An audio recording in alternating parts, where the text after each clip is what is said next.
Do you know what grow light is good for your Nepenthes? Not enough light and the plants won't picture, and too much light and it's the sunburn.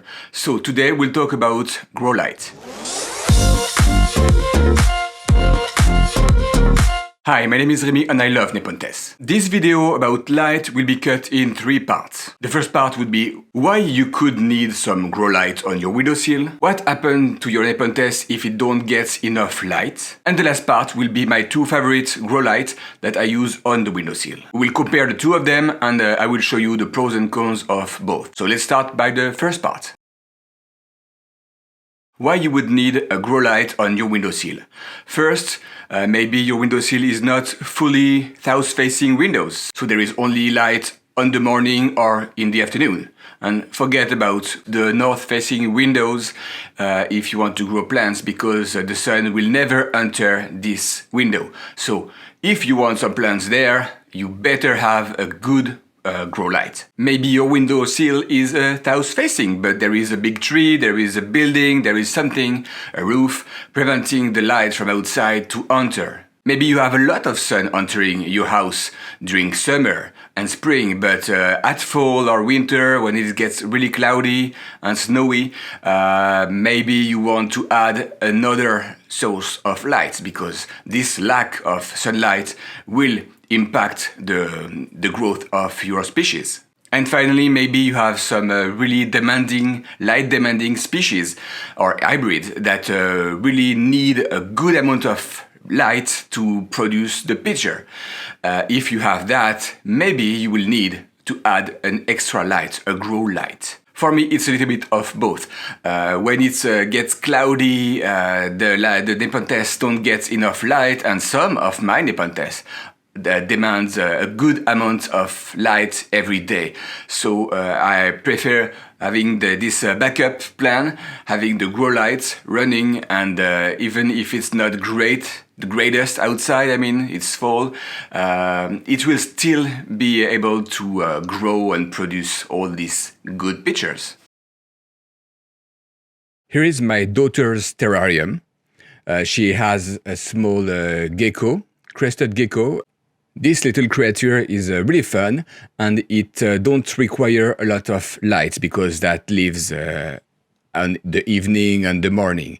But I still added some extra light to have some plants inside this terrarium, because it's hot and humid inside, and usually plants would love it. Look at this funny face. So in this terrarium, as you see, there is plenty of plants.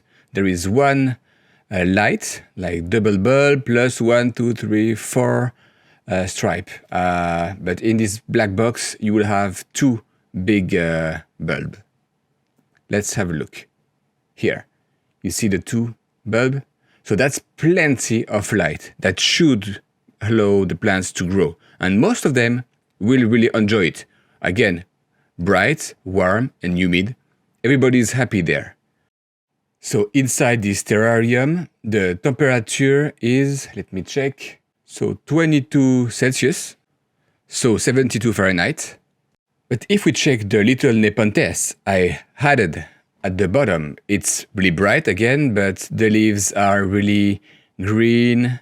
There is almost no picture. This one don't have picture, this second one neither. There is one picture here, a tiny one.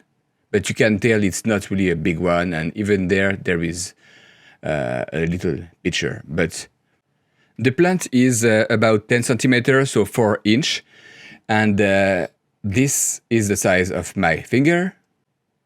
So now let's compare that to a Nepenthes that is provided with good light.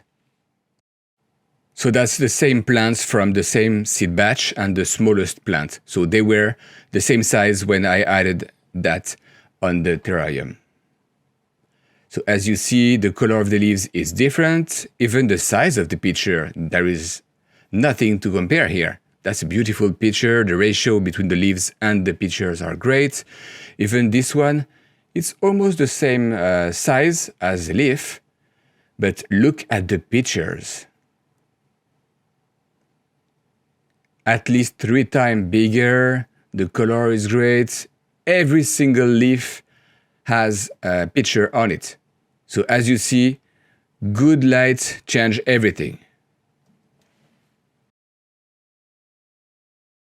Okay, so now let's talk about the two grow lights that I have on the windowsill and that I recommend. The first is the 30-watt grow light bulb.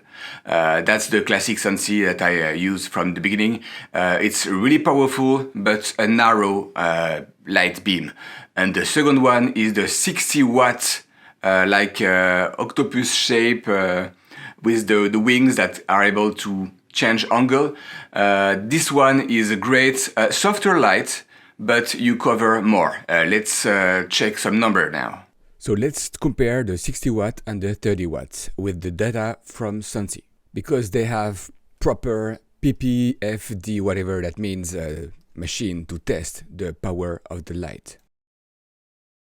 So let's say you want 30 ppfd. With the 60 watt, you will have 180% more surface covered by this light.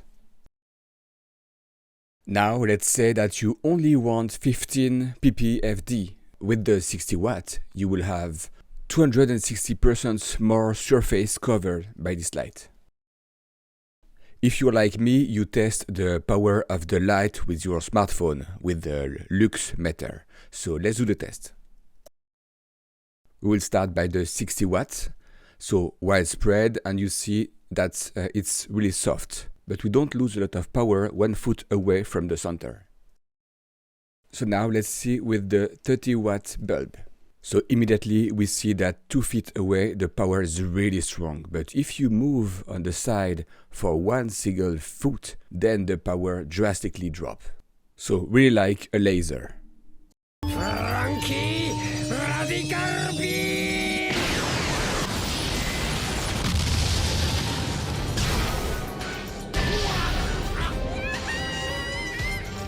If you want to buy some Sansi Grow Light, I have a discount code on the description. It's 15% off, so it's always a nice money saving. And keep in mind that if you buy those lights using these links, it will help support the channel, because the channel costs something to do, to maintain, and that helped me. So you do a good thing for your plants and a good thing for the channel. So thanks. If you want to check the kind of Nepenthes I have on my windowsill, here is a video for you. Please like and subscribe, it's always helping, and until next time, happy growing.